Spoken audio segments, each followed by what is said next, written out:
బులెటిన్లో breaking news చూస్తున్నాం. తెలంగాణ రాష్ట్రంలో 2022లో జారీ చేసిన గ్రూప్ 1 పోస్టులకు నోటిఫికేషన్ రద్దు చేయకుండా మరొకటి జారీ చేయడం చెల్లదని పేర్కొంటూ కొందరు అభ్యర్థులు హైకోర్టులో పిటిషన్ దాఖలు చేశారు.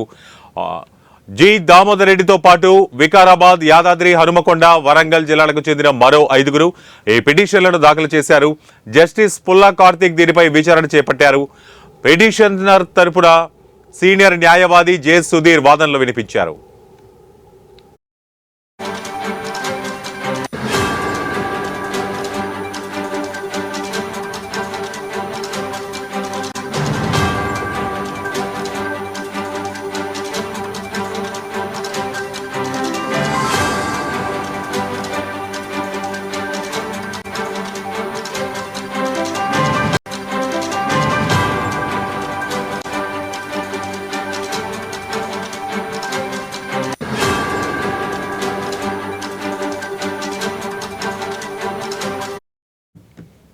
క 2022లో 503 పోస్టుల భర్తీకి సంబంధించి నోటిఫికేషన్ జారీ చేశారు.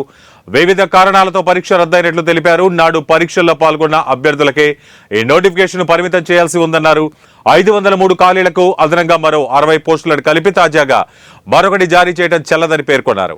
అదనంగా చేర్చిన 60 ఖాళీలకు విడిగా నోటిఫికేషన్ ఇచ్చి భర్తీ చేయాలని కోరారు. ఎస్టీ రిజర్వేషన్లను 6 నుంచి 10% పెంచడం సరికాదని అభ్యంతరం వ్యక్తం చేశారు.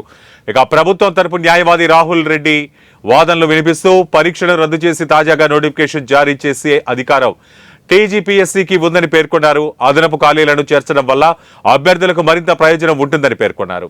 ఇక ఇరువురి వాదనలు విన్న న్యాయమూర్తి తదుపరి విచారణను ఇవాల్టికి వాయిదా వేశారు. ఇందులో భాగంగా ఇవాళ పిటిషన్ పై విచారణ జరగనుంది.